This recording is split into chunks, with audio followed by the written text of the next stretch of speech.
नमस्कार दोस्तों, स्वागत है आप सभी का यूपीएससी उत्कर्ष में। मेरा नाम है पूजा द्विवेदी और हाल ही में भारत ने अरुणाचल प्रदेश में एक क्षेत्र का नाम दलाई लामा के नाम पे रखा है, जिस पर चीन ने भारी आपत्ति जताई है।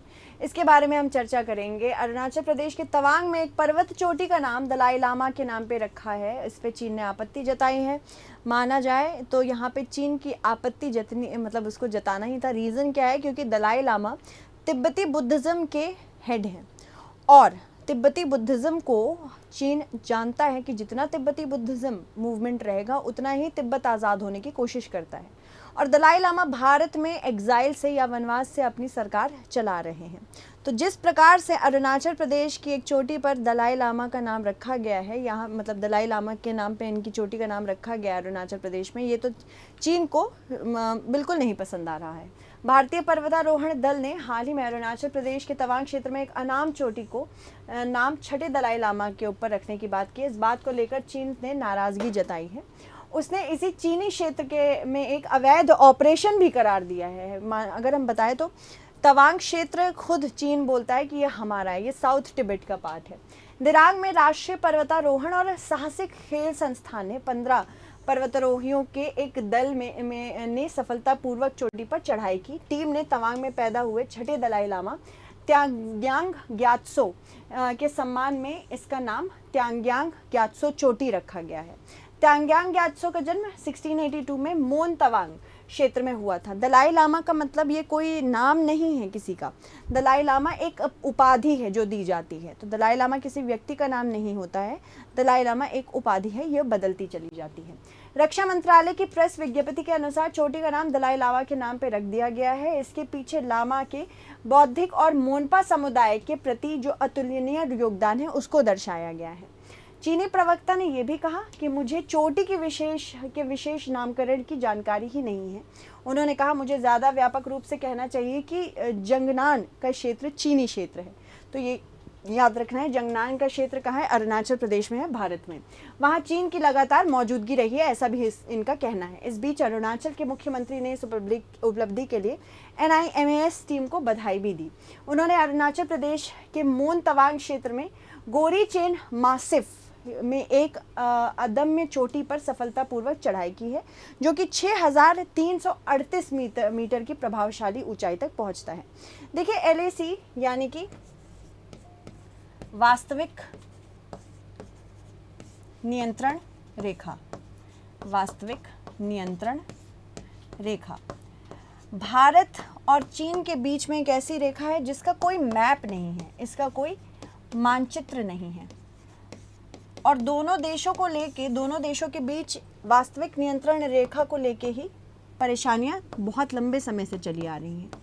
भारत कहता है कि वास्तविक नियंत्रण रेखा 3488 किलोमीटर लंबी है, बट अगर हम बात करें दूसरी तो यहाँ पे चाइना कहता है कि ये बस 2000 किलोमीटर ही लंबी है। यानी कि वो मानता ही नहीं है कि भारत के कुछ क्षेत्र भारत के हैं। तो यहाँ पे ये 3 पर्टिकुलर सेक्टर्स में डिवाइडेड है, 3 क्षेत्रों में डिवाइडेड है।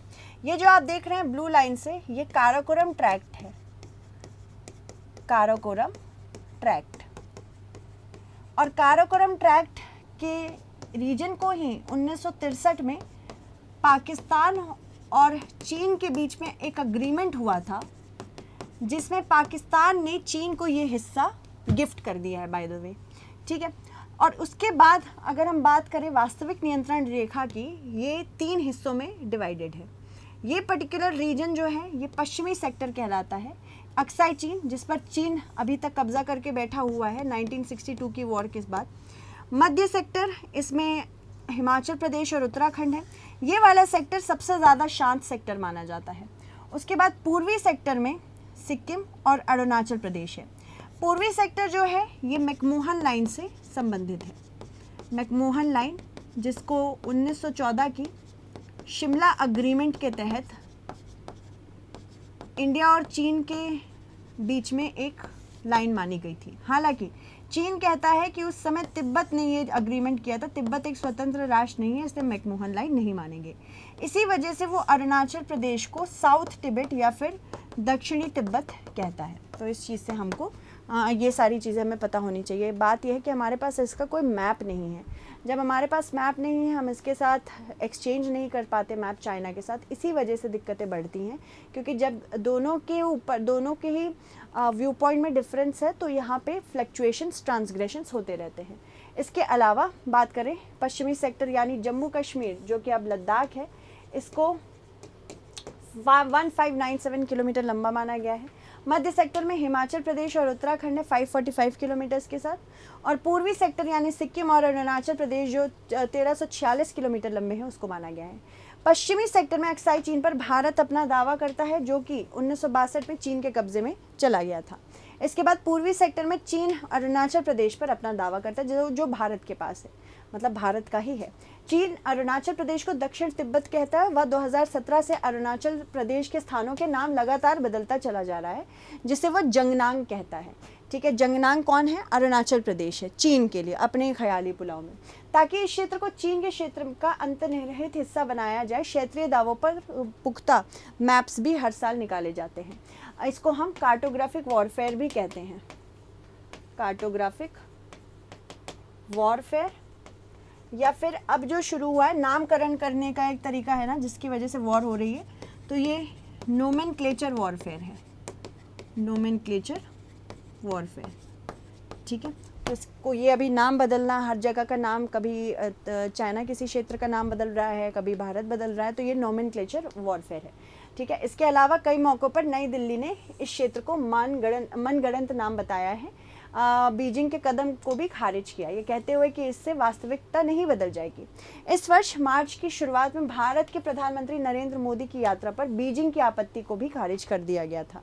अरुणाचल प्रदेश में चीन द्वारा अपने दावों को उजागर करने के लिए भारतीय नेताओं के दौरे पर नियमित रूप से आपत्ति वो जताता रहता है। विदेश मंत्रालय के प्रवक्ता ने यह भी कहा था कि इस तरह की यात्राओं पर चीन की आपत्ति से यह वास्तविकता नहीं बदलेगी। अरुणाचल प्रदेश भारत का अभिन्न और अविभाज्य अंग है, साथ ही साथ ये हमेशा रहेगा भी। अगर बात करें 1962 के बाद से किस प्रकार से भारत और चीन के बीच में संबंध बिगड़े हैं, 1967 में सिक्किम तिब्बत बॉर्डर के जो चोला के पास भारत ने चीन को करारा जवाब दिया था। इसमें भारत के 80 सैनिक शहीद हुए थे, पर चीन के 400 सैनिकों की मृत्यु हुई थी। 2017 में because of tri junction issue, tri junction ये भूटान, इंडिया और चाइना के बीच प्रेजेंट है, डोकलाम। ठीक है, क्योंकि भूटान के साथ इंडिया की फ्रेंडशिप ट्रीटी है और भूटान के क्षेत्र में चीन लगातार रोड्स बिल्ड कर रहा था, तो इसी के जवाब में भारतीय सेना गई थी डोकलाम में स्टैंड ऑफ करने के लिए। बहुत लंबा स्टैंड ऑफ चला था ये, 75 दिन तक सेनाएं आमने सामने डटी रहीं। चीन ने यहाँ सड़क निर्माण का काम शुरू किया तो भारतीय सैनिकों ने उसे रोका था।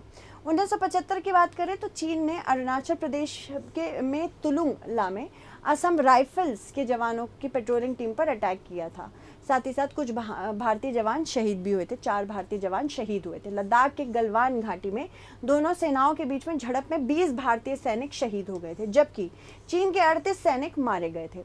1987 की बात करें तो भारत और चीन के बीच में तवांग के उत्तर में समदौरांग चू इलाके में टकराव हुआ था। बातचीत के बाद बिना किसी खून खराबे के मामला शांत भी हो गया। 2022 की बात करें तो अरुणाचल के तवांग में चीनी सैनिकों ने भारतीय पोस्ट को हटाने की कोशिश की। भारत के 6 जवान यहाँ घायल हुए और चीन को हमले से ज़्यादा नुकसान हुआ। इसके बाद मैंने आपको बता ही दिया कि किस प्रकार से अलग अलग क्षेत्र को यहाँ पे भारत मानता है और चाइना नहीं मानता। तो ये पूरा जो एरिया है अरुणाचल प्रदेश वाला, यही मैकमोहन लाइन है, जो कि 1914 में शिमला अग्रीमेंट के थ्रू आया था। इस समय इंडिया एक कॉलोनी थी, ब्रिटिश कॉलोनी थी, और वहाँ से तिब्बती गवर्नमेंट ने इसे साइन किया था। तो चीन अरुणाचल प्रदेश में 90,000 वर्ग किलोमीटर ज़मीन पर अपना दावा करता है, जबकि भारत कहता है कि चीन ने पश्चिम अक्साई चीन में 38,000 वर्ग किलोमीटर क्षेत्र पर अवैध रूप से कब्जा किया है। दिक्कत यह है कि जब चीन ने तिब्बत पे कब्जा किया, उसके बाद चीन डायरेक्टली भारत के संपर्क में आ गया। उस समय हमने बहुत ज़्यादा आवाज़ नहीं उठाई और तभी तिब्बत से दलाई लामा भारत में आए थे और अपनी जान बचाकर वो लगातार धर्मशाला, हिमाचल प्रदेश धर्मशाला से ये अपनी सरकार चला रहे हैं। तो यहाँ पे अगर तिब्बत को कंट्रोल करना है, तिब्बत को दबाना है, तो चीन को ये ध्यान रखना पड़ता है कि यहाँ पे दलाई लामा भी दबे रहें, और उसको दबाने के लिए अरुणाचल प्रदेश के लिए अपना दावा चीन को दिखाना पड़ेगा। इसके बाद चीन ने पूरे राज्य पर दावा कर सकता है, क्योंकि उसका मुख्य हित तवांग जिले में है, जो कि अरुणाचल के उत्तर पश्चिमी क्षेत्र में स्थित है या भूटान एवं तिब्बत की सीमा में लगा हुआ है। चीन तवांग को तिब्बत या दक्षिणी हिस्सा मानता है। तवांग भूटान की सीमा में जुड़ा हुआ है। तिब्बती बौद्ध धर्म के दुनिया के दूसरे सबसे बड़े मठ गल्दन न्यामगे लात्सो की मेज़बानी करता है, और यह लासा के सबसे बड़ा पोटाला पैलेस है। इसके बाद तवांग मठ की स्थापना 780-81 में मेराग लोद्रो ग्याम्त्सो द्वारा की गई थी। चीन का मानना है कि यह मठ इस बात का प्रमाण है कि यह जिला तिब्बत में हुआ करता था। चीन तवांग मठ और तिब्बत में लासा मठ के बीच में ऐतिहासिक संबंधों का हवाला देते हुए अरुणाचल प्रदेश को पूरा अपना मानता है। अगर बात करें छठे दलाई लामा की, तो छठे दलाई लामा त्यांग्यांग ग्यात्सो का जन्म 1682 में अरुणाचल प्रदेश के मोन तवांग में हुआ था। उन्हें 1697 में 14 साल की उम्र में छठे दलाई लामा के रूप में सिंहासन पर बिठाया गया था। साथ ही साथ त्यांग्यांग ग्यात्सो को कई वर्षों की देरी के बाद छठे दलाई लामा के रूप में मान्यता प्राप्त हुई, क्योंकि बहुत सारे टेस्ट देने होते हैं, तब जाके दलाई लामा माना जाता है। दलाई लामा रीइनकार्नेट होकर जन्म लेते रहते हैं, तो पहले टेस्ट किया जाता है कि इनको अपने पिछले जन्म के बारे में कितना याद है, उसके बाद में डिसीजन लिया जाता है। वह एक अपरंपरागत दलाई लामा थे, जिन्होंने एक नियुक्त भिक्षु की तुलना में एक निगमा स्कूल योगी का जीवन पसंद किया था। बाद में कौशल लाह बजांग खान ने उनका अपहरण किया, साथ ही साथ उन्हें पदच्युत कर दिया। इसके बाद त्यांग्यांग ने 1702 में सार्वजनिक पार्कों और स्थानों पर अपने प्रवचन को छोड़ भी दिया, साथ ही साथ जो उन्हें अपने प्रशिक्षण के हिस्से के रूप में करने के लिए आवश्यक था। 1706 में उन्हें चीन बुलाया गया। चीन जाते हुए रास्ते में ही इनकी मृत्यु हो गई, और माना जाता है कि दलाई लामा के ऐसे व्यवहार का बहाना बनाकर चीन के कॉन्गसी सम्राट के इशारे पर ही मंगोल जनरल ने तिब्बत के रीजेंट को मार डाला और छठे दलाई लामा का अपहरण भी किया। इसके बाद यह भी कहा जाता है कि चीन ने अपने लिए बड़ा खतरा मानकर उन्हें मरवा डाला था। त्यांग्यांग के बाद लिथांग में जन्मे केलसांग ग्यात्सो 7वें दलाई लामा बने। दलाई लामा और चीन का क्या संबंध है? बेसिकली दलाई लामा और चीन के संबंध कभी भी अच्छे नहीं थे। दोनों का एक लंबा इतिहास है। 1357 से 1419 तक तिब्बत में एक धर्मगुरु हुए जिनका नाम जे सिखापा था। उन्होंने 1409 ईस्वी में तिब्बत में एक स्कूल शुरू किया, जिसका नाम रखा गया जेलग स्कूल। अब इसी स्कूल में एक होनहार छात्र थे गेदुन द्रुप। ये आगे चलकर गेदुन की पहले दलाई लामा बने। बौद्ध धर्म में लामा का मतलब होता है गुरु। बौद्ध दलाई लामा को अपने गुरु मानते हैं, और साथ ही साथ उन्हें कई बार उनकी कही हुई सारी बातें मानते भी हैं। 1630 के दशक में बौद्धों और तिब्बतियों के बीच के नेतृत्व में एक लड़ाई शुरू हुई। आखिरकार 5वें दलाई लामा तिब्बत को एक करने में कामयाब हुए। छठे दलाई लामा त्यांग्यांग ग्यात्सो का जन्म 1682 में भारत के वर्तमान अरुणाचल प्रदेश में हुआ था। उस समय तो चीन ने कोई आपत्ति नहीं जताई थी। जब 13वें दलाई लामा ने 1912 में तिब्बत को स्वतंत्र घोषित किया था, तब चीन को कोई आपत्ति नहीं थी। और लेकिन करीब 40 साल बाद जब चीन की कम्युनिस्ट सरकार बनी, तब उन्होंने अरुणाचल प्रदेश को अपना क्षेत्र मानना शुरू किया। उस हमले में तिब्बतियों को कोई कामयाबी नहीं मिली थी। चलिए अब देखते हैं छठे दलाई लामा के संदर्भ में निम्नलिखित कथनों पर आपको विचार करना है। छठे दलाई लामा त्यांग्यांग ग्यात्सो का जन्म 1682 में अरुणाचल प्रदेश के मोन तवांग में हुआ था। उन्हें 1697 में 14 साल की उम्र में छठे दलाई लामा के रूप में सिंहासन पर बिठाया गया था। तो इनमें से आपको बताना होगा कि कौन सा कथन सत्य है, क्योंकि दलाई लामा बहुत इंपॉर्टेंट कल्चरल हिस्सा है। इस वजह से ऐसे क्वेश्चंस आप यूपीएससी में देख सकते हैं। बहुत बहुत धन्यवाद।